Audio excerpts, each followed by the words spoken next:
Hi, everyone. Welcome back to the Dreamcatchers. Hi, Marissa. Hi, good evening, everyone. By the way, we accidentally matched, which, by the way, we do all the time. Welcome. We are going to introduce our panel in just a moment, but wanted to welcome our guests on Facebook and also on Apple in a few days when we put this live on iTunes. This is an episode of a new arc that we have created called What's the Matter? Because this particular conversation and what we're going to be talking with these beautiful guests today about is a matter that Marissa and I are both kind of thinking about right now because we are going through it ourselves, which is the concept of working from home and going back to work at home. So we are thrilled to have our guests here today. Marissa, do you want to add anything to that before we have our guests introduce themselves? So actually, to our audience near and far, just for the record, the subject or the title of today's episode is actually back to work, and I've put that in very large quotes. And I wanted to also insert back to school and also back to question mark and also insert all superlatives here. But for lack of time and space and energy and all of us being on the same page and being sane, I've removed all that. So just back to work. And I have included these three talented women that have appeared at different times in their lives in Jamie and my web. And I like to let them introduce themselves, but I do want to say that what's been fun or a silver lining in the last few months is that my brain has been very busy trying to come up with content that I feel is extremely relatable and healing for everybody out there, including myself. And this was one of my conversations that I've had over the course of the last few months that was a real conversation that many people were experiencing. And I wanted to hear how my colleagues, peers, and friends were managing, because I think that sometimes when we just talk about things out loud, they feel better. So today, our What's the Matter, and Jamie loves a double and triple entendre, is the fact that we are back to work, and some of us are back to work in a way that is now extended a lot longer than we've ever expected. And also in our homes, in places that were perhaps not set up for work from home for months and months and months of the time.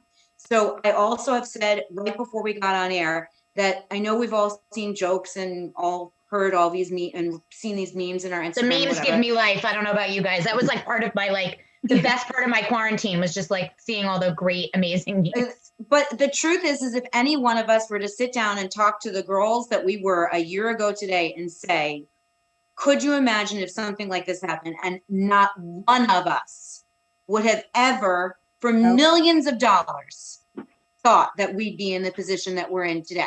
True or false?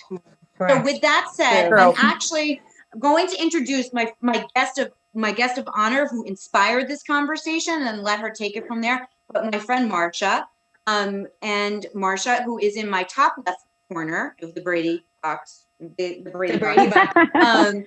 Marcia, go ahead and you can introduce yourself, tell everybody who you are, what you do, where you work, and why I approached you.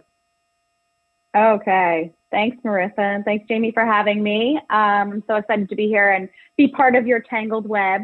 I am Marcia Gryvatz. I work at Bristol Squibb currently, and I work in the worldwide training, design, and development department, creating curriculum for our field sales force, making sure that they understand disease state and product so that they're confident and equipped to go out into doctors' offices and make sure that they can have great conversations on behalf of our patients. And the reason why this conversation came to be is because I was openly complaining that I was letting my entire company into my master bedroom for every call that I had. And while everybody was looking past my head to see the peloton in the background and asking me a million questions about the peloton, I quickly realized that it wasn't sustainable to keep inviting people into my bedroom and having business conversations. And I had to make an adjustment in our house and create space for myself. So that's how the conversation came to be. It is quite interesting, the intimacy that is immediately shared, which sometimes is welcomed and sometimes is not. And P.S. If you're an avid Pelotoner, like we all may or may not be, they ended up at the beginning of COVID having weird backgrounds. And then somewhere about a few weeks in, they all had a similar set with a Jonathan Adler animal and stacks of books. So guess what? In fact, even they felt the same. Like they were on a set. And I'm like, yeah. They like shipping stuff home to they all definitely felt the same. And they were like, listen. I love how everyone's nodding. You're like, that didn't happen. I noticed that. So anyway. By the way, go ahead. Just for reference, I am in my bedroom. And I just so happen to have a thing above my head that says "It was all a dream," which is a quote from obviously a song, of course, / when I wake up. But I thought it was actually a perfect background for my Dreamcatchers interviews, but I am in my bedroom. So like, I'm just facing the other way. But I do think it's so interesting you say that. I have a home office, but it's open and I have like sliding glass doors and my husband's in there, my kids are downstairs, and here I am in my bedroom. So I feel like there's so many people out there that can relate to that and having to figure out places to sit and be and organize. I'm literally on my nightstand, like right now. Like this is my computer's my nightstand and I'm sitting against the wall. Like there's my bed. Anywho, all right. So thank you for being here, Marcia. Lee, go ahead and introduce yourself to the audience. Hi, everybody. Thank you so much for having me, ladies.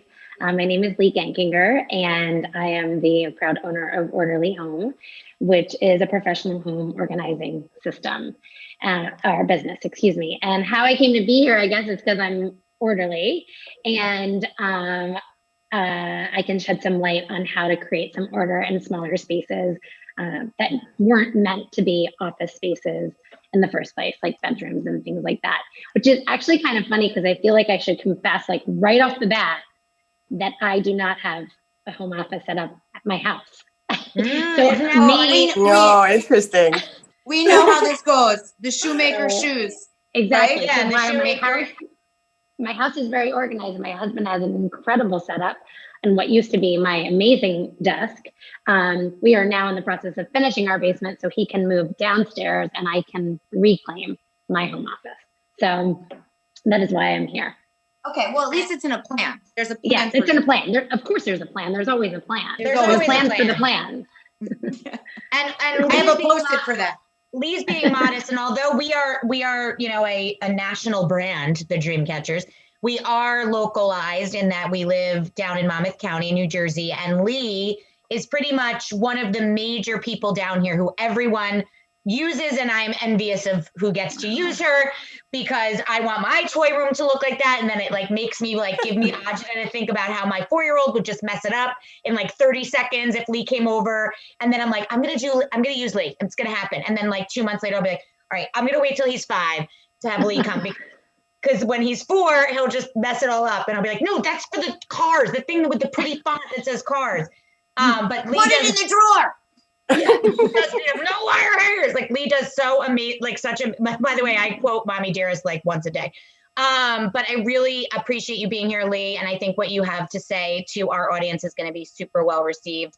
And Jacqueline, go ahead and introduce yourself to the audience. Hi, my name is Jacquelin Franklin. I'm the owner of NICHEdg. It's an interior design and home staging firm. We work in Hudson County, New Jersey, primarily Manhattan and Brooklyn. And this is something that we have dealt with at my company the entire pandemic. Because every client that I've worked with has said, I need a home office. I need a home office. What should I do? The kids are home. They're making a ton of noise. They keep bombing the Zoom calls. My husband needs a place to work as well. We don't have enough surface area. We don't have enough privacy. So this is something that we've been troubleshooting throughout the entire pandemic, and ultimately something that I always incorporated into the designs beforehand, but it's really been a very key ask during this time. So this is very, very befitting for what I've been experiencing over the past like 6-7 months. And that's part of the reason why I was invited. And can you kindly support my cause and tell everyone how you came to know me and the Dreamcatchers web? So from many years ago, Marcia placed me at a multimedia firm in Manhattan.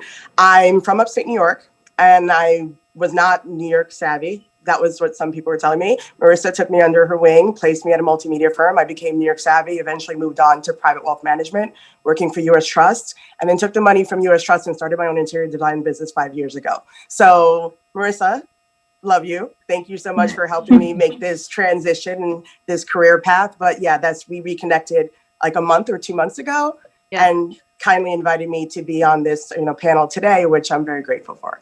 I love it. And I honestly, if there's anything I geek out about the most, like I have full body chills. Mm-hmm. I remember who you were. I remember who I was at that time. Right. Yeah. Bob. I remember the interview, and I remember the lady we were trying to make sure you did right. Right. Okay. Yeah. So, and then you realize time really does fly, right? Yeah. And it's years later. I mean, this predates, Jamie joined Choice, I don't know, 8.5 years.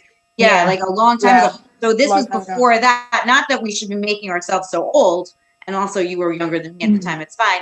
But anyway, I love being able to have somebody that is a Choice, fashion and media veteran, and now part of the Dreamcatchers and a dream chaser herself, and someone that pivoted, which is like 75 of my favorite topics. And so, I do want to chime in there for a moment to just reiterate, because I think often we talk about the web on the podcast and then we don't get a chance to explain it. But just for the audience and for you guys to understand, Marissa and I have been putting people to work at our family staffing firm Choice for the better part of 2 decades.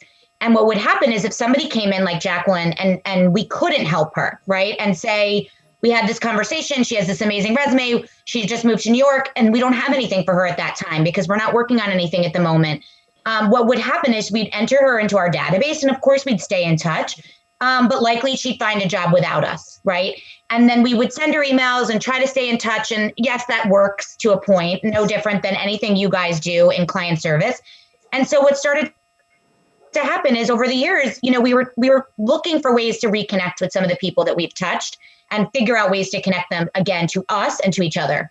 And essentially what happened was we started our podcast first to reach those people and obviously everyone else about career and the things that make us excited and talking to people about what they do and why they do it. And then the web came from the pandemic. So speaking of creating space, what we were able to do is create professional space for people to connect to each other about work, life, and everything in between. So Jacqueline, thank you for being here and being a real life example of what we were trying to do. So that said, what I'd love to start with is, our favorite question, being Dreamcatchers and who we are and talking to people about their dreams and what they want to be and why they do things. We always like to start with, what did you want to be when you grew up? Because I'm guessing your answer maybe is not what you're currently doing. But what I find super inspirational, and our audience does as well, is hearing the thing that you say may not be that different than what you do now. And maybe something that innately was something you wanted to do when you were a kid. So we'd love to hear all of you. Mine was a ballet dancer, but then it changed into a dance teacher, which then just turned into a teacher, which is like kind of what I do now. And obviously I had those skill sets early on, but I'd love to hear from you guys kind of what it is that, you wanted to be when you grew up. I'm guessing maybe Lee was not, organizing, but maybe you always were organized in some way. But Lee, tell us, you start us off. What did you want to be what was your earliest memory of what you wanted to be? Okay, so the first real honest answer, I have to start with the honest answer first. Yeah, I really wanted to be a waitress. I thought it was the most glamorous job in the world. And I love that. Candidly, though, I never was a waitress. I never even worked in a restaurant. But my mom used to say that she would work because she needed, to feed and provide us with everything we needed. And I'd be like, but Mom, if you lose your job, you could be a waitress. So I really thought that was super glamorous. But then second, my real first love was to work in apparel, to be working in the fashion industry. And really my first overall dream was to work for the Gap. I always wanted to be, part of that culture. I'm guessing you were a good folder, even back then. My denim wall was A+. In fact, my dad used to say you could work at the Gap because I really used to like to fold and you have to use that board. And I never did, but I always wanted to do that too. That's so interesting. So you did go on to work for the Gap then? I actually started working at the Gap when I was 16. My first job was working in the Gap, and I worked at Gap, Baby Gap, Kids Gap, until I was Which one done was with your college. favorite? Which was your favorite? Baby, for sure, Baby. Oh, Even though Yeah. you were, this was not when you had, this predates you being even close to being a mom, right? Oh, yeah. When I was 16, I started working at the Gap, and I loved it. It was really all about making it look good and presenting, and obviously working with people, and obviously all translate, right? Because then when I was applying to go to school, my mom we were hearing about textile degrees, which back then there weren't a ton of people majoring in textiles and apparel management.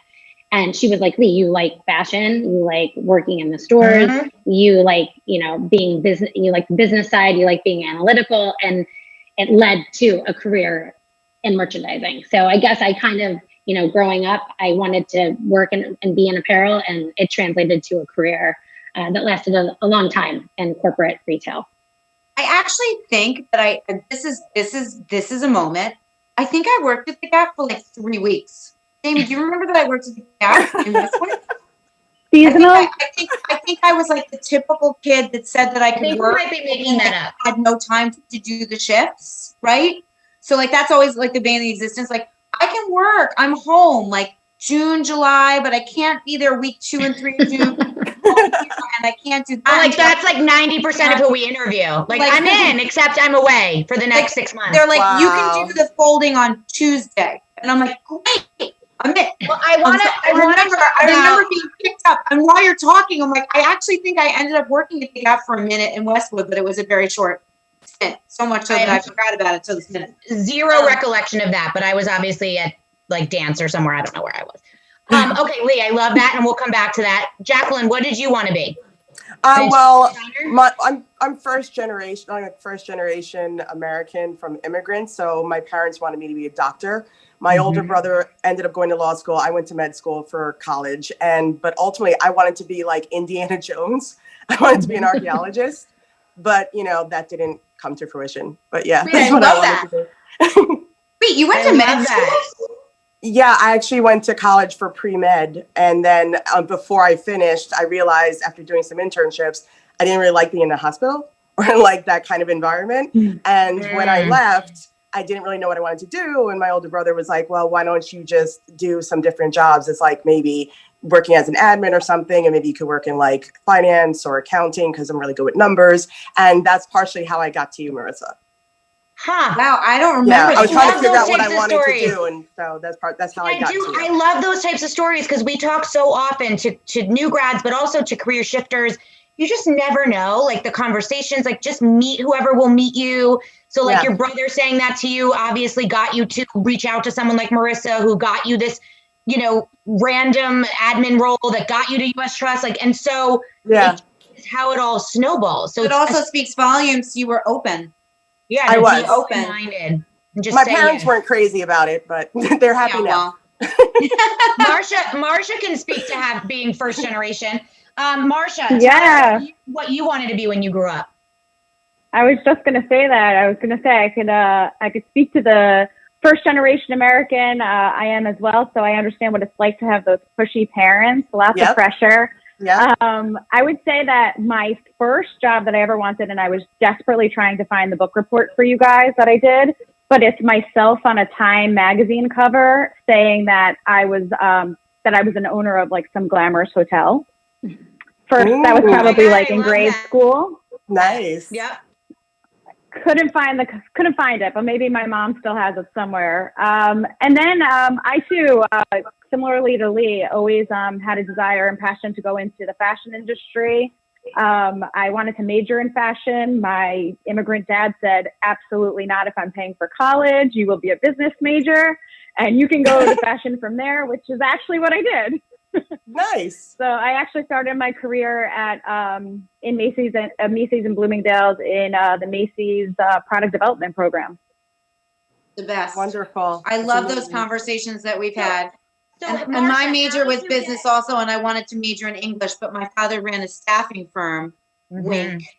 He said, you can't go anywhere with an English degree. You have to major in business. And now I work for him anyway. So how about when I had a sit down conversation with that same dad, because we share one, and said, I want to be a dancer. And he's like, the ultimate dream job of a dancer is to be a background dancer for a famous artist. Right. Right. And you're like, maybe would make it. And it's very, very competitive. And like, that's not happening. So like, here I am working for him. I was like, I could have been, and like, literally I'm the exact same age as like Justin Timberlake and Britney Spears and like that whole group. And I'm like, Mom, I used to say to my mom, like, how did you not see the audition schedule for Mickey Mouse Club? Like if I was on the Mickey Mouse Club, I would be famous now because that is my peers. And my dad's like, absolutely not. So P.S. I didn't go that route either. Not immigrant parents, just really strict staffing parents. Staffing for parents. What? Staffing for parents.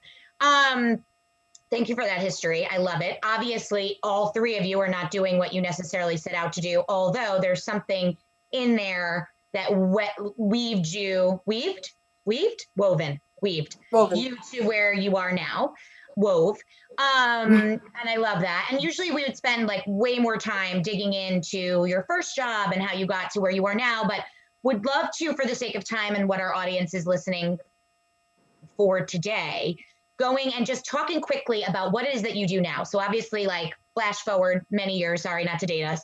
Now we are here. Marsha is, a senior level player in education, in pharma, which is not fashion. And Leigh is an organizer, which is not the Gap, but similar. And Jacqueline is an interior designer, which is not med school.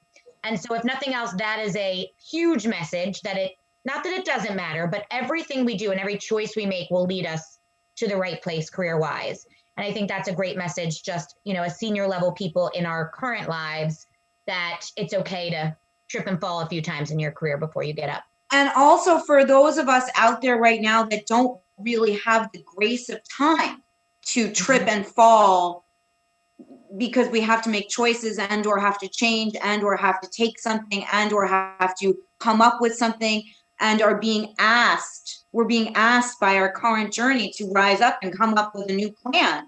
I think it's really empowering and important to look at people and hear from others that started out one way and ended up another. And granted, right now, we may not have the grace, like I said, of time to experience it, but perhaps we can be inspired by other people's pivots to ensure that it's okay for us to make one, right? Yeah, and to do something completely unexpected and or do something that is really who we always were, but didn't know that we could do it. And now we actually have the ability to use this time wisely. And I always say time is currency, and how we spend it is essential, especially right now. So yes, so everybody had different aha moments. Normally we would, like Jamie said, unpack all of those. We'd want to know the day that you cried in the elevator and decided you were never doing that again. We all know that day. I'm gonna guess we all had a moment of that at some point in our careers.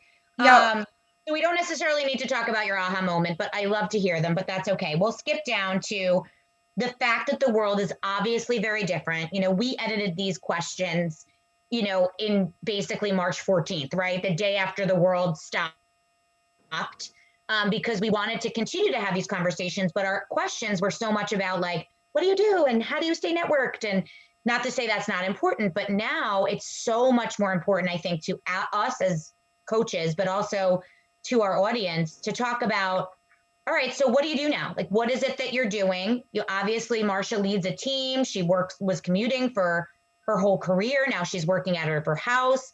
Leigh is helping people organize those spaces. Jacqueline's helping them design them. So I would love to hear a little bit about kind of what you're doing now. So Marcia, if you don't mind kicking us off as somebody that is in a, quote, traditional role, you started working from home automatically right away. And what did that look like? And how did that happen to you?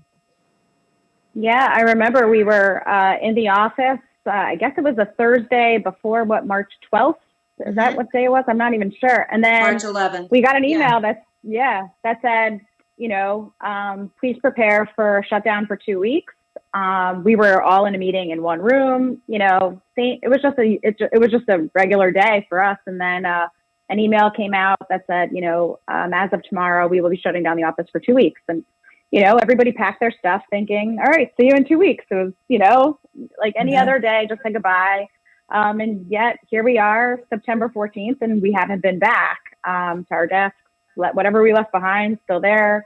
It feels very quiet. It's pretty much exactly 6 months today. So this is a very timely conversation. And that is wild to even say. Like the Twilight Zone. Mm-hmm. So what is it? It's been like the Twilight Zone. At first you were working out of where? Your bedroom, as we know. I was, yeah. And I would say that there was no integration of Microsoft Teams at the time. Everybody was doing voice calls, it was just call in. I think everybody, wasn't, was enjoying being in sweatpants and sweatshirts and enjoying the time at home. And then I feel like little by little, we progressed to the point where we moved to a lot of video chats. I think we all missed that human connection. And the meetings definitely changed. Everything went to MS Teams.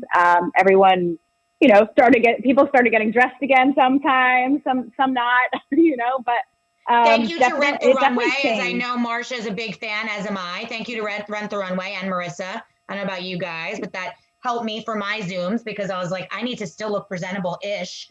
So I still rented, this is actually mine, but most of the things I've worn to date in Rent the Runway. So when did you decide to switch to not working out of your bedroom, and what did you do? Yeah, so I was working out of my bedroom. Like I said, the topics went from really work related to when did you get that Peloton in the background? Did you get it pre-pandemic?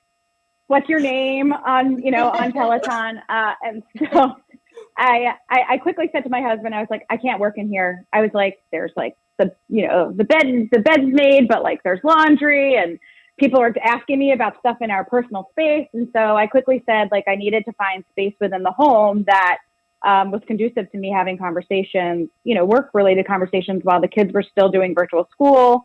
And we had a spare bedroom that he basically said, well, sell the bed and make that your office. And that's what I did. And you can see behind me, it's pretty much still a blank slate. So somebody like Jacqueline probably would love it. But I threw a desk in here and it echoed for a bit. And then I got a couch put in here as well to just make it a little bit more homey, but still a work in progress. I can give you some tips. I think there's something deep to comment on this here. There's a moment where you're basically sharing that even though, and I'm sure you are very engaged, and I know you personally, I'm sure you're a very engaged, personable manager, but because we were in crisis and you were still trying to navigate your life the way you used to know professionally, you were missing the boundary. You were saying, by the way, team, I'm sorry I'm not with you every day, but right now I'm trying to keep it together here. And the last thing I want to do is talk about my Peloton with you. And sorry if any of them are listening, because they're going to be like, oops, that was me. But I think it wasn't because I think in all fairness, we need to have our professional hat. And it was very difficult to find it for a couple weeks there. And maybe a couple months for a lot of others too. And honestly, there are some days, even when you think you're doing well, where you have an off day because it's just really hard to keep it together. But I think you were missing that space. You needed that space so that you could feel that version of you. And that makes sense to me. Mm-hmm. Yeah. And I think it's also with your master bedroom, which is like your real your real personal space, not just like my kitchen or dining room. And I needed to separate that. That's where I go to sleep. That's where I need to shut down. And I definitely needed to move out of there. And you're fortunate that you had obviously an extra bedroom. So I'd love to hear from Jacqueline now, if you don't mind. Jacqueline mentioned that I can't remember if it was before we got on the phone or after, because we were talking for a little bit before we went live, that you've had a lot of clients coming to you asking to do this for them. So tell us a little bit about, what your solutions have been for somebody like Marsha. And then I'd love to hear from Lee. Sure. A lot of the feedback was essentially the same as Marsha's. A lot of my clients are executives. All of them are white collar professionals, so they're working from home.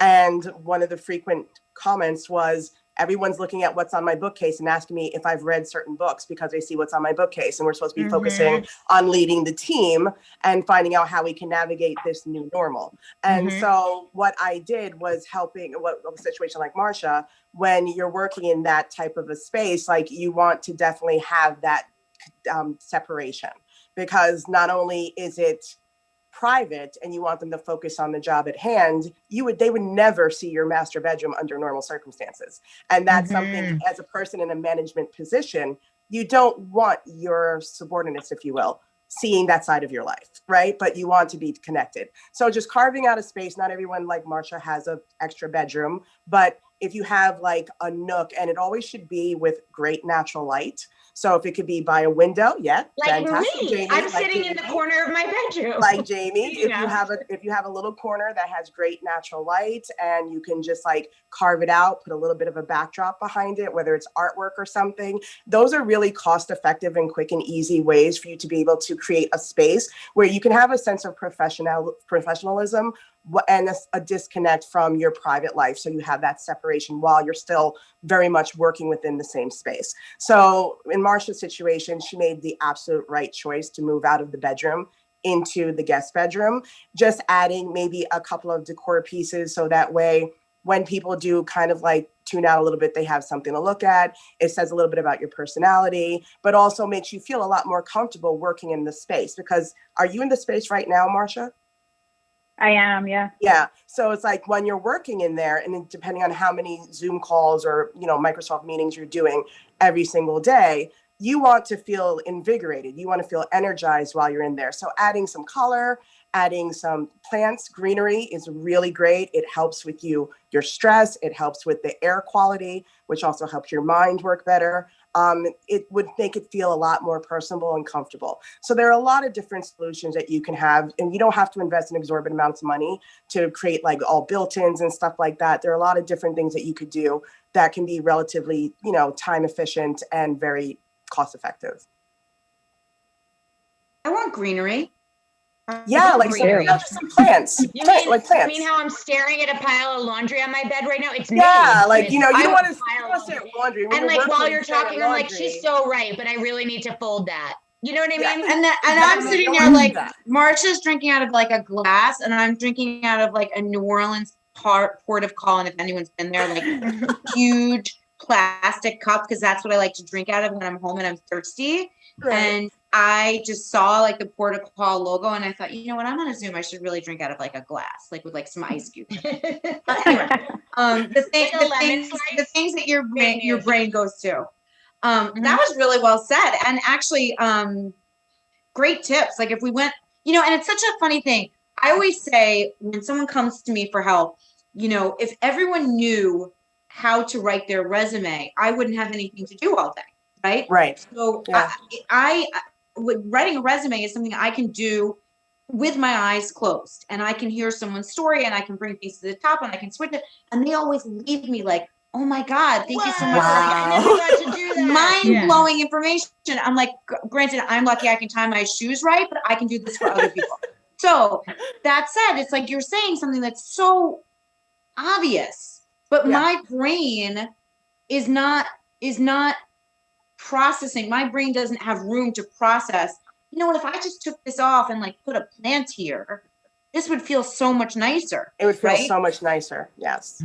Especially if it's like a peace lily or a ZZ plant. Those are really good. Like NASA has proven that they help with the air quality and improve. And we're spending this much time at home. That's also something that people should be cognizant of.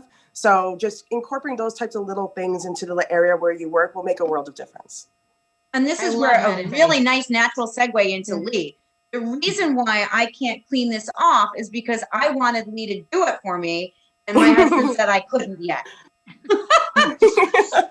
So I need help. I need help. More money. I need help getting the stuff off my desk. I admit it. I am able to do things.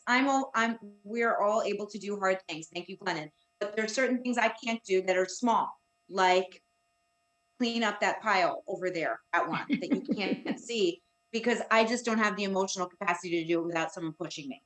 So anyway, Lee, tell us a little bit about how you have helped people. Now, I know, I think all of us know if you're into consumer habits and on any of us in a creative or retail space, which we all touch a little bit, even if we're in a different piece of it, all know right now that in home or reno or people buying homes, it is essential now. Everybody is coming to their new home and saying, I need a home office, I need a gym, and I need X, Y, and Z. So like, and that, granted, those were all nice wish lists prior, but now they're like the reason they're why essential. people are moving, correct? Yeah.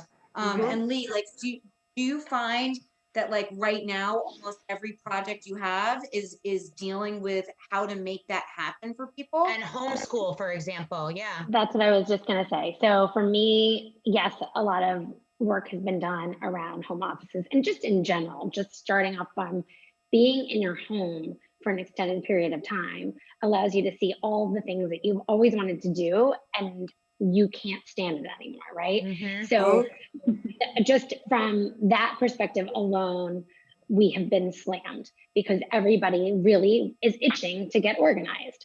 But aside from that, I would say my number one business right now is playrooms and homeschools. Everybody wants to combine their playroom into a place that is conducive for learning as well. And, you know, trying to create these spaces for people to learn, for these little humans to be able to learn well and not be distracted by clutter, which we all know a clear space allows for a clear mind, right? Absolutely. If there's tons of distractions for anybody, it's hard to really stay focused. So we've really been focusing a lot on creating these hybrid spaces where we're using things like kitchen tables and chairs to create a school environment, containing more, having like, I think my number one post recently was an art station that just holds all the things, you know. Oh my God, so many people screenshot that art station. Yeah. I think it was it Allie Habishaw's art station? Because I was like drooling over that. Thank you, Allie. And then I did Allie's Playroom, which now is a hybrid homeschool as well, which was also one of the most coveted spaces. I mean, people continue to ask. And even I'm seeing, and something that's been a big frustration for me is supply lines, just in general. You can't get desks, you can't get shelving units. And it's one of those things where I pride myself on being one of those kind of like contractors who shows up when they say they're going to do it and completes the job in a day. So when I promise that I'm going to be able to do the homeschool and playroom, and then all of a sudden I'm like, well, I can't get inventory to do it, I feel awful.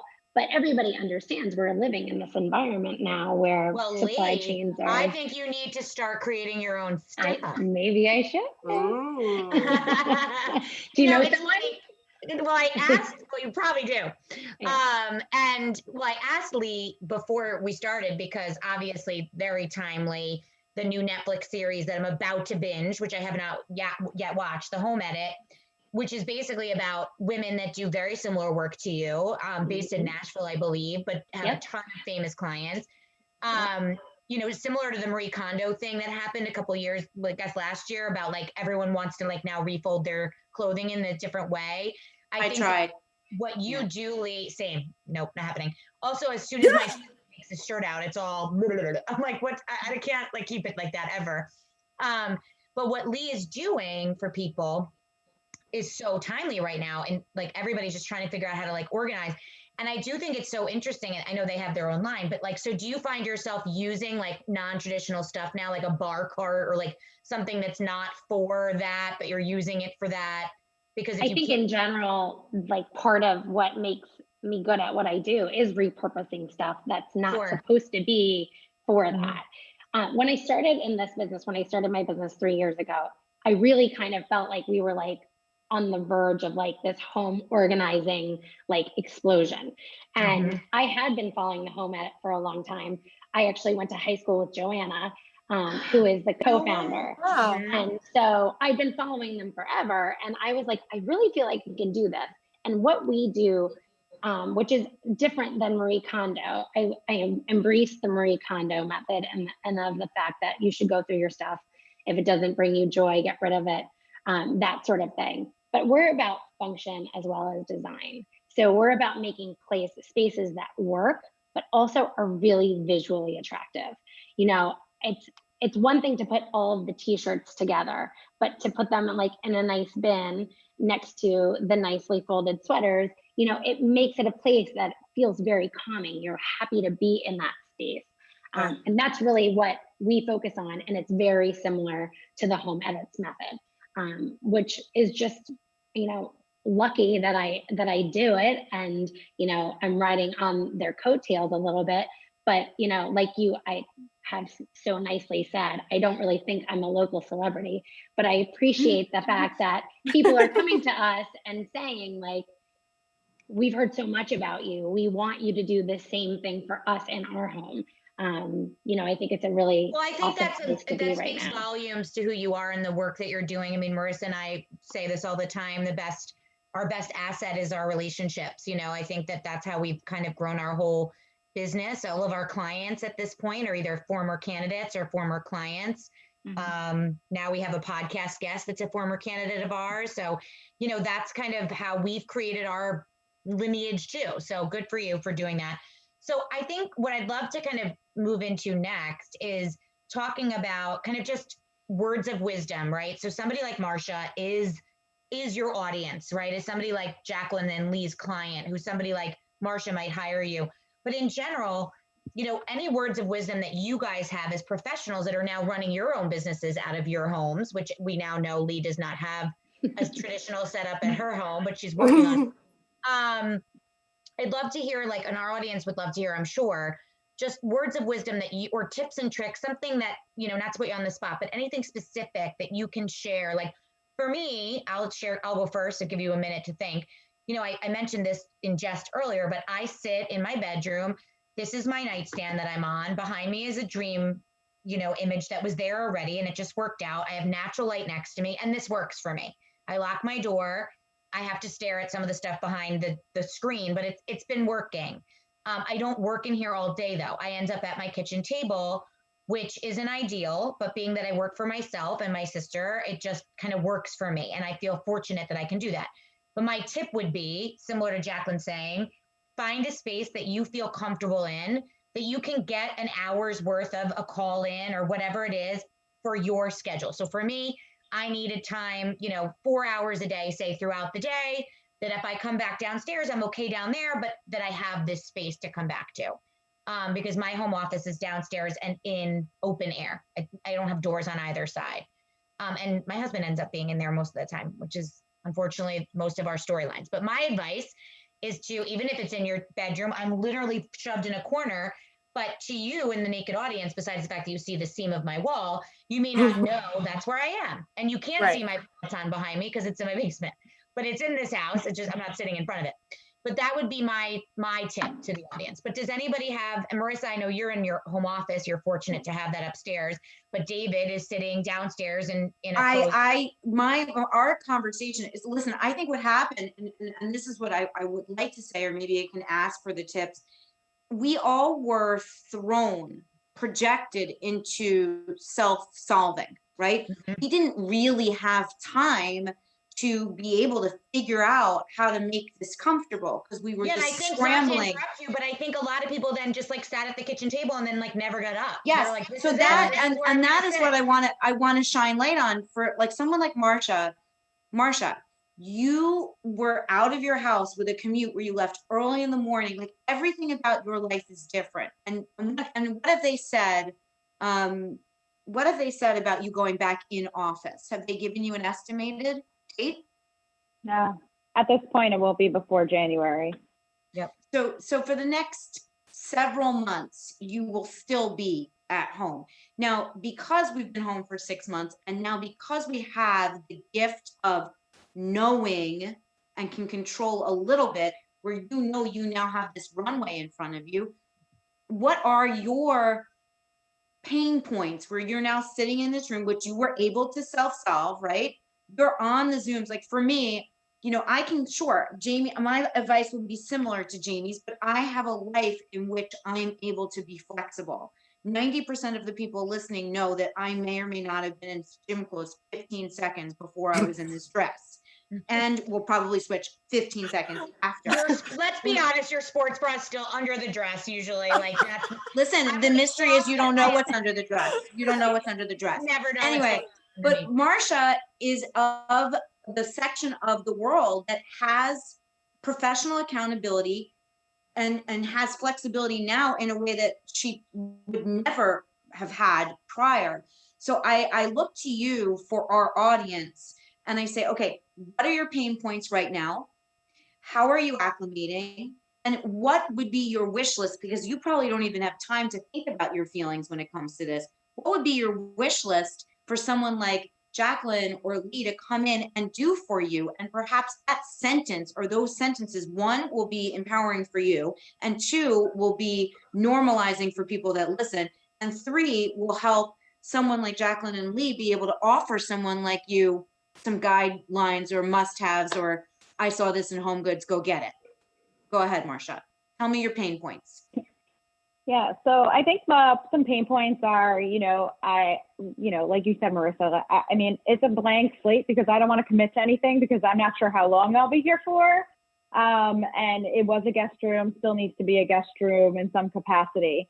That being said, other pain points are just kind of going through the motions. I mean, the kids just went back to school. I've got 2 kids right outside the door that are, doing virtual school, coming into my Zooms regularly and stuff like that. But I want to make, I guess, in terms of design and feeling and emotions about it, I obviously wanted to make this room really comfortable. It's a small 4 walls, caving in on you on some days, comfortable, and a place where, I feel comfortable. I could still be myself, but also talk about, business and whatever's on our agenda in terms of my work meetings.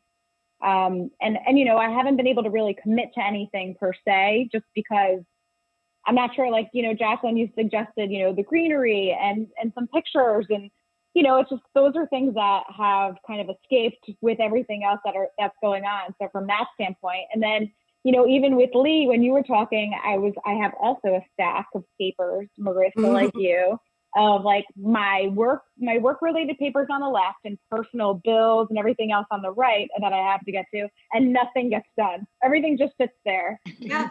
Well, and there is something to be said, at least you're in a private space, and there's something emotional here that I do want to say before the girls answer, is when you are working from home, and I've been working from home in some sort of hybrid way for many years, and one of the things that I will say that is a boundary that I think most of us now have gotten used to or not used to in the last 6 months is the dishes stare at you.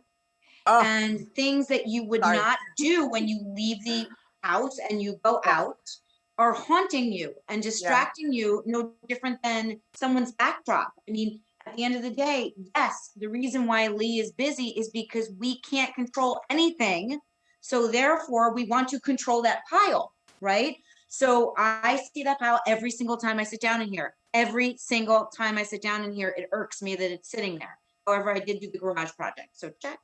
By the way, speaking of projects, Leigh, which you were saying, like, now that we're home, or I think it was actually, I don't know if it was you or Jacqueline that said it, I have a little list of like the things I wanted to do during quarantine, like do that one drawer or like clean out that one ottoman, and it's hangs right above my ice machine on my fridge. Every single time I fill my water, I'm like, I didn't get to the ottoman, like I see it there and I'm like, next week, when the kids go back to school, I'm going to totally do the garage project, and nothing happens. But I do think, like Marissa was saying earlier, I do think that there is something about, if you are in a position, I say this all the time, and you guys will obviously agree with me, I'm guessing, is that, people ask us often what we do, right, in our day jobs. And essentially what we do is clients will come to us to help them with their staffing for whatever the reason. They don't have internal HR, they don't have a recruiter, they don't have the time, a combination of the three. So my analogy often is like, we're housekeepers, right? So like no different than a housekeeper. If you have a few extra bucks to spend, you can easily clean your own home. There's a fuzz, sorry. You can easily clean your own home. But if you have a couple of dollars to spend, you might hire someone to come in and scrub your toilets for you.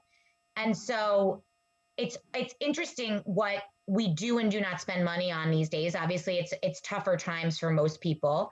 But I do think there is something to be said about just ripping the Band-Aid off and saying, okay, Leigh, like, I just need your help because I know now that I'm going to be here for the next 4 months, 5 months, 6 months. What can I do that's, I can use as my home office, but when I do go back to work, I could repurpose in some way. Right. So like when you're sitting there listening to Marsha speak, I'm sure I know both of you in client service, my brain does right away. I'm like, okay, you need to do this, this, this, this. And then of course, being the me that I am, I'm sitting there thinking, these girls on this panel need to come up with like a little mini package that's like, let me save your butt right now by you doing these 3 things, and it's going to cost this much, right? So of course that's what I think about. But whatever. But that's why That's a great idea. I know. Thank you. So Dreamcatchers package. There you go. You're welcome. it's just part of the brain. So, but if you were sitting here, what were you thinking, Lee? What were you thinking when Marsha's speaking? What would you say to her if you had come to her home? And what? And Well, then it's by just- the way, that's like me bullhorning out to all the Marshas out there. So it's for Marcia, just in general, it's just about creating like a system that works for her. If she spends a little bit of money, like we talk about, like what's on her desk. She has a desk for her work stuff and she has personal stuff. And it's like, what is the system that would work best for her? So for me, it's all about like understanding and connecting with my clients, listening to what they, you know, are going through. So like for me, what works for me is like a filing system, right? Like to file, like kids, business, you know, whatever it may be. What would work for Marcia so that she knows, like, I have to go, this pile right here is my bills. It's right here. I have to pay these bills. This is my stuff that I have to file. So I don't have to do this today. I know eventually I have to file these away, but this is what I need to file away. And just creating a system so that her desk is completely clutter-free, and a process then of which works. So for example, I tell my clients who are overwhelmed with paper is go through your mail every day. The mail comes in, you open it up. The junk goes in the garbage. The envelopes are opened and the envelopes go in the garbage. Your bills, all the inserts of the bills, that goes in the garbage. You keep just the bill. Like that sort of thing. I started doing that, by the way, and it's a game changer. Just time out. I just want you to know that my deli boy delivery has now come up my front step. Shout out to Deli Boy, Marsha's husband, the best home delivery food. Oh, He was also a podcast You'll guest. you'll get a text message. Live action dinner has been served. Hi, Josh. Thanks, Josh. Sorry, I didn't mean to interrupt. I love that idea, Lee, because I went paperless with a lot of bills, but I still find the physical bill to be that trigger to pay the bill. So I keep the bill until I've paid it and then I get rid of it. But I do find myself throwing out the envelopes in the last several years. It helps me a lot.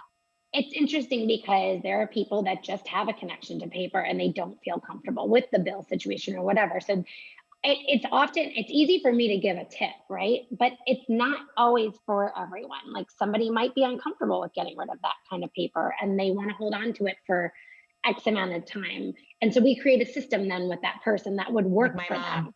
You know, it's just like I had a client who likes to hold on to her bills. So we created a system where she would keep 3 months of the bills.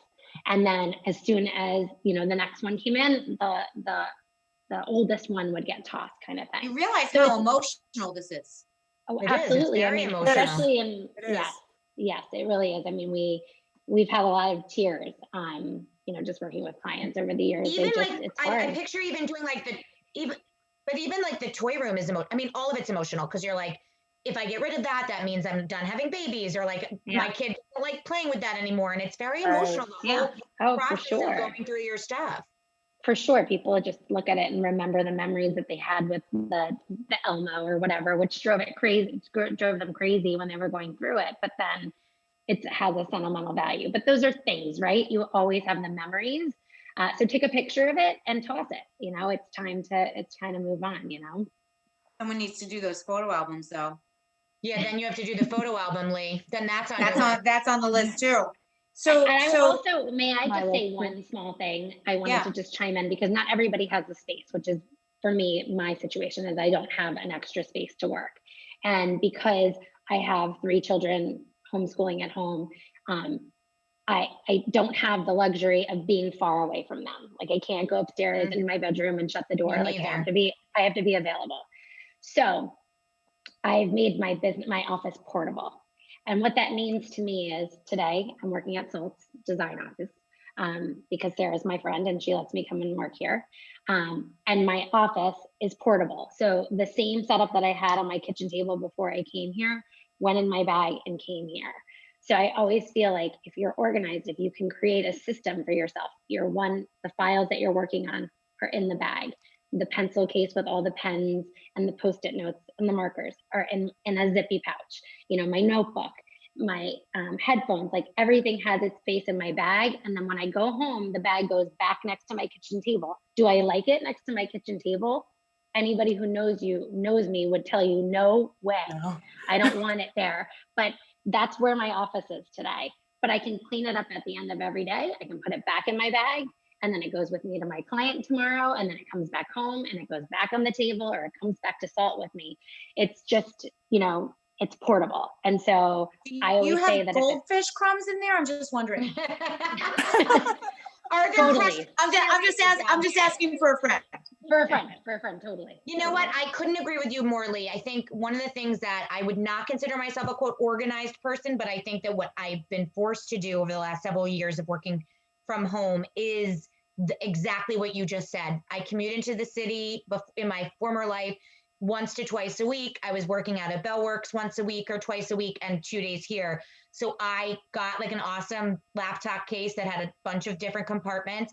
And I did exactly that. I always just put everything back in that bag, because then that bag would come with me tomorrow. And it's true. I did. Not you. I did. And I have my planner and You always had your headphones. Your headphones were always there. Headphones were always the thing I forgot. But now I have the AirPods, and the case, it has a keychain. So I'm better at that now. I do hear you though. Like, I like the idea of having everything in like one spot that I transport around, that it's like a mobile office. Now, Jacqueline, what kind of advice would you have for somebody like Marcia that doesn't necessarily want to commit to her space right now? Maybe she doesn't want to invest in the fancy plant, but is there anything else that like she could be doing that then would be repurposed back to being, in a guest room where it doesn't feel super officey? I don't know. Yeah, absolutely. Or could you say, here, I want you to spend $275 on the following items. Here are my line items. You're going to feel so much better. I'm sorry, I didn't mean to put words in your mouth. Go ahead. No, that's perfectly fine. So this is something that I'm experiencing a lot with my clients. For example, I have one client that I'm working with doing a penthouse in the financial district in Manhattan. And they typically they're from Brazil. The wife is from Brazil, the husband's from France, and they live in the United States now, but they always have family coming in from overseas. So they had to use the guest bedroom as the office. But once this pandemic is over, they will definitely have people coming over to visit. So what we did is we created a bunch of built-ins that were relatively shallow, floor to ceiling, because a lot of times people think, I don't have a lot of space. Use your vertical space. So when you can't build out, build up. So, and Lee probably agrees with me, she's shaking her head, so this, like, whether it's shelving, whether it's bookcases, utilize that space, because that would really increase the amount of storage you have in there. But for someone like Marcia, doing maybe like a California Closets or Transform Murphy bed. So when it's not in use, it's put away. When you have guests over, you can easily do it. They have these great convertible desks that fold in, and it's a console. When it's not in use, it's a fully usable desk with kind of an L shape. So you have a lot of surface area to be able to use that. Those are multifunctional furniture pieces that you can incorporate where right now, when you need it, you're really comfortable, you have full usage as an office. But then after this is over, you can have a completely comfortable, functional, inviting guest space for your guests. So you're not losing a guest bedroom. So those, in addition to my previous suggestions, like adding the greenery, adding some decor, some artwork. These are little teeny tiny touches with a very small cost price point, but they will make a world of difference. And it is a very emotional thing. Working from home right now is not what anyone wanted. So you have to think about caring, self-care, right? Like, you're investing in this new normal and being comfortable while you're working with it, but it's also a form of self-care, making sure that while you're dealing with all the other stresses, educating your kids at home. Nobody ever thought they would ever do that. Like having you and your husband spending so much time at home together is a little bit challenging for some people, like all the extra cleaning we're doing every day. Don't like that very much. So you need to have a nurturing environment. And these are ways that you can create that with a very little, very small investment, but then also creating, integrating furniture that is multifunctional. So it's not specifically just for one purpose. Mm-hmm. By the way, that was a brilliant reuse or repurpose or pivot, if you will, which is a favorite word of mine, of the word self-care, which I guess sometimes I get like irritated by. But when you're saying it like that from this perspective, I actually think it's really, really smart.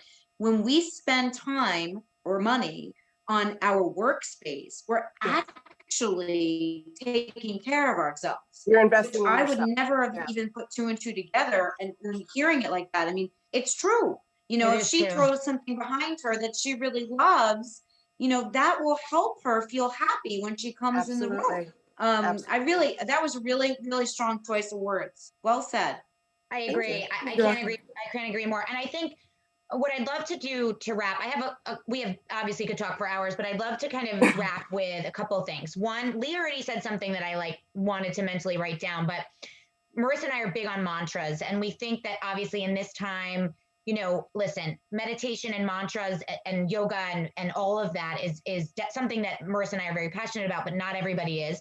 So I'm not saying you need to wake up and say these mantras to yourself every day, but I'm guessing typically people that we, find ourselves attracted to in the web tend to have similar mindsets to us. So I'm guessing you probably all have some sort of mantra that you either tell to yourself or to your clients or a combination of the two.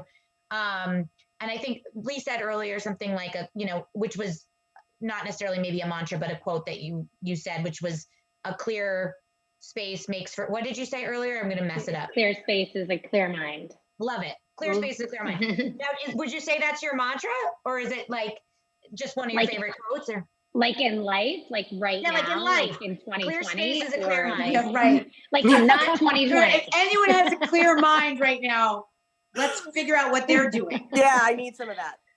I don't know. I don't really think I have a mantra, to be totally honest.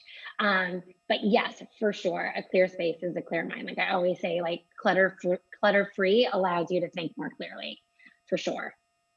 And I think that's fine. I mean, I think, Marissa and I have many mantras that don't necessarily apply right now. One is, network most we need at the least is one, but then the second to that is, if nothing else, when you go on an interview, it's another hand to shake and card to take, which is no longer applicable because we are never not going. Don't touch my hand ever. And I don't want to touch your thing. And that is printed on 500 business cards, in case you were wondering, on the back. So now, don't take that card and don't shake that hand. But yeah, no, that's just a funny example. But yeah, I typically say one of my mantras is everything happens for a reason. I don't necessarily know what reason right now is. Although I do think that there's a silver lining to the fact that, I try to find the silver lining in everything, right? So my son got to repeat his pre-K year because of the age that he is, and he's with this amazing instructor, and because of educator, and because of the program that he's in at our public school in Fairhaven, he gets to go every day, which he is the only student, that classroom is the only class that is there every day. In fact, I went there today and they are the only kids in the whole school today. Wow. And I look at this and I'm like, is this my silver lining? Elliot gets to go to school every day? What? And every other kid's at home. And that's the kind of stuff where I'm like, maybe it is. That's pretty awesome. Now, do I necessarily need to have gone through a pandemic? Yeah. Maybe not. I could have skipped it. But that's the kind of thing I like to say as my mantra. I don't say it every day, but it's something that I say to myself. So but I do love that, Lee. And, I think that that's a great example. Jacqueline, do you have a mantra? I don't necessarily have a mantra, but I do believe that your home is your sanctuary. We live in the tri-states. A lot of us work in New York City, or we work in more urban environments. And even if you work from home, you have a lot that's going on. So investing in your home and making it a place that's nurturing and helps you to recharge your batteries. And it's so important, especially even more so now with everything that's going on. I think with all this time everyone's spending at home, people are realizing that, deeply realizing, when you're busy and you're always out the door, shuffling the kids into the car, getting them to school, and then you're going to the office. And even if you don't have kids, you're on the subway, you're getting to the office and you're just working away. You don't really care so much about what's going on in your house, right? Like you're like, I'm there, I eat, I take a shower, I change my clothes, I'm back at it 5 days a week. And when I'm on the weekends, I'm somewhere else. Because, you know, like I need to have a social life or what have you. But now spending so much time at home, I think the value that's being placed in making sure it's a place that nurtures you. It's your sanctuary. It's your little four walls or a little bit of square footage in this, you know, busy life that we all live, that is yours. So making sure that it's a space that is your sanctuary and it's nurturing and rejuvenates you is really important. So that's like one of the primary principles that I take to every client that I work with, like trying to find out what that is for that client and then finding out how to bring that to fruition and develop that for them. That's why none of my designs look alike. They all look different because it shouldn't look all alike. Like every client is different, so it should be different. But ultimately finding that kind of sweet spot and helping to integrate that into their lives. Functionality is important, but aesthetics is important. But that's a very key element to making a home and making it a place where you really feel good in it. So it's not so much a mantra, but it's kind of like a philosophy behind the way that I design. No, I like that. I like that a lot, actually. You're so 100% right. Like, especially right now, just like it's in your face, the way that your home feels, you know, I mean, it's like the littlest things, like this chair is not that comfortable because like now I'm sitting in it for way too long. Like those types of things that you never thought about. You're 100% right. I also feel like when you were between med school and all the other jobs, do you sing? Do I sing? Yep. I can't sing in the shower at least. I love to sing, yeah. But okay. You have a very calming, very beautiful tone to your voice that like while you're talking, I'm like feeling like I'm slipping on like a comfy robe.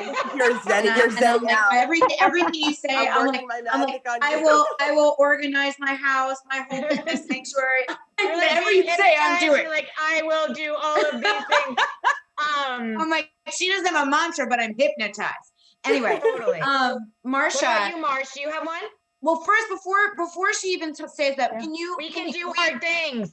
We can do hard things, but we interrupted you, I think, a little bit before when you were trying to give advice to other people in your same shoes, which I wonder, is that easy for you to do at this moment? Do you feel like you can gift advice to other people? Do you feel like you've learned something about yourself now switching into your own space and like you're managing your day-to-day? Like anything you can say that would be humanizing for everyone else that's out there doing everything that you're doing? Working Mother of the Year. I don't know about all that, but no, I mean, I think you know, Lee kind of hit it on the head earlier. You really need to kind of find your unique way and balance, and what systems work for you. I'm still pretty much navigating through it. I think I've kind of put it in sections, like, you know, figuring out the work balance, the kids, and, you know, these piles will wait a little bit longer until I kind of navigate through the new school, you know, the new school process, and they'll stay here. But, you know, I'll have to declutter and, you know, get, you know, some liveliness in this room versus just a blank canvas behind me, because it is a bit dull and boring. But I think everybody just needs to find their own way of balance. And that would have been my mantra. I think every day I really try to also find the balance. As a mom that drove an hour away to work at 7 o'clock in the morning, I was never here for bus stop. I was never here when they got off the bus. So every day I'm trying to be, you know, thankful and appreciative for this time.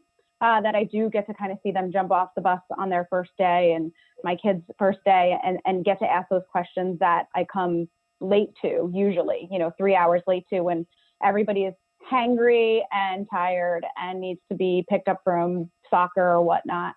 And then, you know, I think the other piece of it is that from a business side, you really need to find your balance there too. You know, networking, you guys mentioned it before. I went through my calendar earlier this year to see all the one-on-ones that I've put on with people that I used to see just like in the hallway or the cafeteria. And then I re-put them on, you know, for Teams, you know, on Teams, just to keep those open lines of communication. I think that's really important. And, you know, you just gotta keep it going and feel comfortable doing it. Everybody's uncomfortable right now.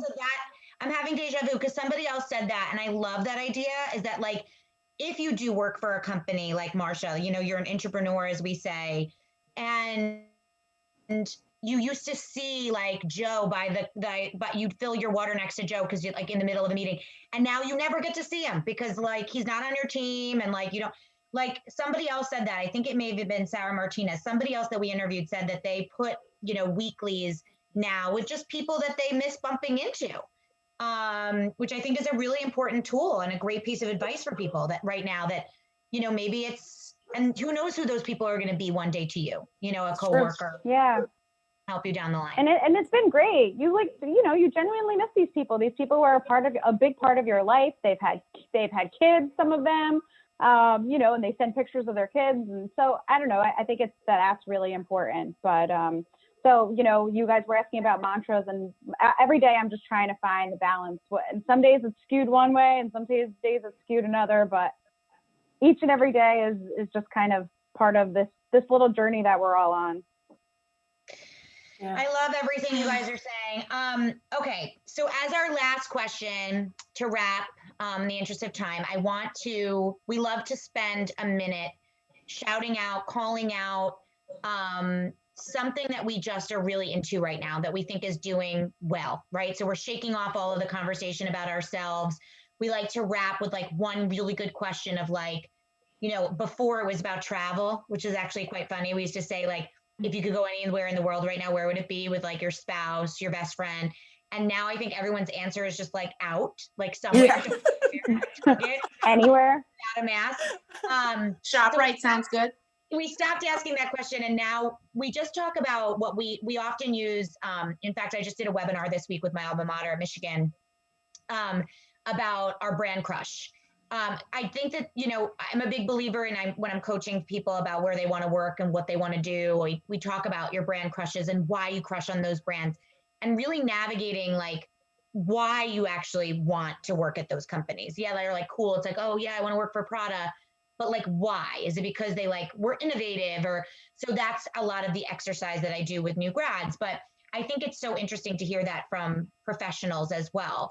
You know, is there somewhere that you're crushing on that you think is just doing a really awesome job right now at either the Balance or a local business you want to shout out? Because then what we do is we'll tag them and share and promote. You know, I think that there's obviously a lot of local companies that Marsha and Lee might know that Marcia and I frequent. But would love, Jacqueline being in, you know, more of the Hudson County area, would love to just hear. Maybe there's a vendor, like a vendor that supported you. Or a brand that you just, you know, you love their stuff, Lee, you know, or whatever. Anything out that you would love to shout out that you think our listeners might benefit from in some way. Anybody want to start? Have one that you like? I have one. I've been really loving all the stuff from this company called Food 52. I don't know if anyone's heard of it, yeah, but I have, yes. With all this cooking at home, right? Like they have so many great products when it comes to like cooking and storage, and just I've been utilizing a lot of their products for over the course of the pandemic. So I'm just like loving everything they do and find myself constantly buying stuff from there just because it's made it so much easier to do all this cooking and trying to be unique, trying to be like creative with the dishes and so forth.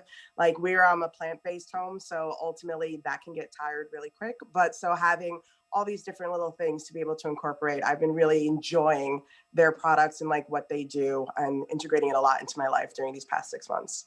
They have like 2,000,001 followers right now, like live. Yeah, they're great. They're great. Yeah, Dave, my husband, they started as a blog. I don't remember exactly where I started following them, but my husband used to send their recipes to me a lot. Like when they have like the good, like if you're trying to find like the good, like whatever recipe, like if you trip over a Food 52 post, like that typically is like, you know, it crispy has garlic dip. Yum. See, yeah, their stuff is great. Like really good. Like their stuff is really good. Yum. Great and advice. It's a way to like make it a little bit, because you can't really go out to the restaurant. I mean, you could dine out in New Jersey right now, and they're going to be opening up indoor dining in New York soon, so they're probably going to do it here too. But when you're eating at home, these little things make it feel a little bit less mundane and a little more special. So just treating yourself in that kind of way. You can't go out like you used to. You can't socialize as much as you used to. So adding these little elements into your day-to-day life makes it feel a little bit more special and the whole experience a little bit more tolerable. I love it. That's great. Lee, anywhere you want to shout out locally Sure, or like elsewhere? along the same lines, I would give a huge shout out to our friend Jess Rogers at the Blonde Shallot. I mean, talk about opening up a retail spot when you think at the worst time, and ultimately ends up being a blessing for her. If you don't know Jess or the Blonde Shallot, she specializes in, to-go meals, essentially, healthy, delicious salads and sandwiches and soups, which I can't wait for them to come back. And oh my God, the spicy Thai. Oh my God, the spicy Thai. Spicy So Thai good. chicken noodle, it's the best. It's the best. I'm like So- thinking about it like 4 months in advance. I went through quarantine, just so thankful for her being open and being able to have delicious salads that I didn't have to make myself, and dinners that my kids love. So I guess if we're going to keep it to food, I mean, I literally could shout out like a million things, but I would say Blonde Shallot for sure. I'm crushing on her hard. I love that. And I do think I always like the double entendre meaning of like a sentence. Like I'll say like this sentence means so much more. Sometimes you just don't want to make the salad yourself.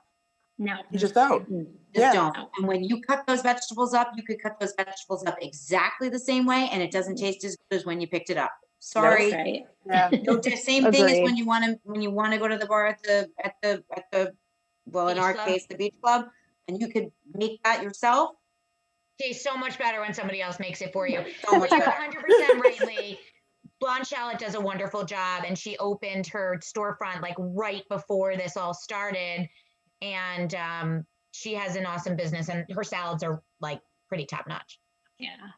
What about you, Marsh? Besides Deli Boy, we already shouted him out. Oh yeah. No, you know what? I was actually thinking like, there's so many businesses that have had to just pivot and change their model. I know, I love it. And I think just following them and watching them persevere like over these times has been just really interesting. And you mentioned also earlier Rent the Runway, and we've seen how they've had to change. And I think there's been a lot of, our local Rook coffee shop change their kind of process.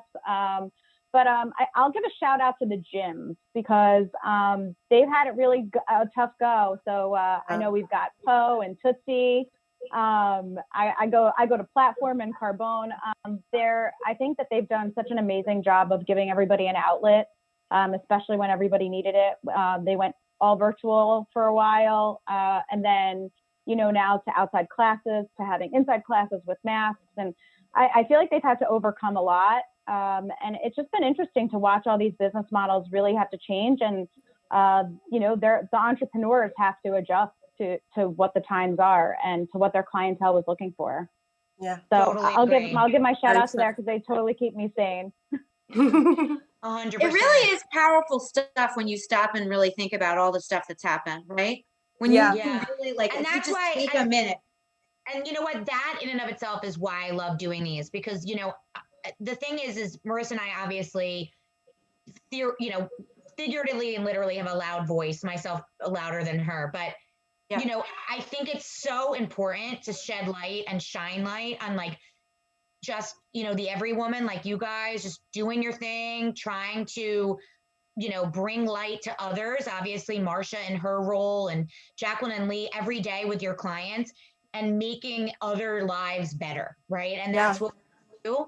And I loved having you guys here today to talk a little bit about this matter, which is, what it looks like now to work from home. And hopefully our audience and Marcia even got some good tips and tricks for her. Good. I want to I'm go buying buy a plant tomorrow. I need a filing system and a plant. By the way, I think you should get a NASA approved plant. I want a Yeah, NASA they're approved really- plant. they I want really a are good. filing They're system. really I need all the things. And I really thank you all for being here today and sharing a little bit of light about what you do and how it can help others. And really just thank you for coming, because I think this was a great panel. Marissa, good job curating this one. And such a pleasure Thanks, having you. Marissa. It is Thanks, a significant what's the matter. It is. Yes. Right? Yes. And Thank you hopefully for having us. with all of your help and the hopefully the winter isn't so terrible. And if it is, we're gonna order some Blonde Shallot, some Deli Boy, and we're gonna be just fine. We're gonna And I can end with an important sentence. These two women are extremely busy. If you need help staffing, please think of Choice Fashion and Media and your friends at the Dreamcatchers. Correct. Absolutely. We know a ton of really talented people that are hungry to get back to work and or may not have a traditional resume for you in their past life, but after hearing you speak today, might be inspired to take a journey with you. So, Absolutely. you know, Yeah. and you are testaments to industries that are actually doing well right now. Yes. So Yes. knock wood, right? Mm. That's me. Actually, that's a Not really my great pile. way. As really long as great there are way- piles, Lee will be busy. Right? We will By be the way, busy. I love that way to wrap up. I think that's a perfect sum up. Here we are. I didn't even think of it that way. In an otherwise kind of dark, dreary, career-minded space, and these three women are busy. Pharma is busy, and organization is busy. Pharma, and design, interior design. We're very busy. And not for nothing, you're all making people well. Yes. And So- that's the important part. You know, Thanks for your hard right work. Thank you guys You're so welcome. much. Anything Thanks else for that you having wanted, us. anything that we didn't ask and you wanted to be able to say before we hang up? We always make sure that there was any little soundbite that you wanted to say that we didn't get to. If not, we are set. Thank you Yeah. guys. Really Yeah. appreciate you being Thanks, here. guys. Thank you so much. Have a great evening, everybody. You Lots too. of love. I'm You gonna go too. hit my Bye. Kelly boy now. Thanks. Bye. Thank you, Enjoy. Ming. Thank you, Ming. Share your Bye. nose Thank you. sound.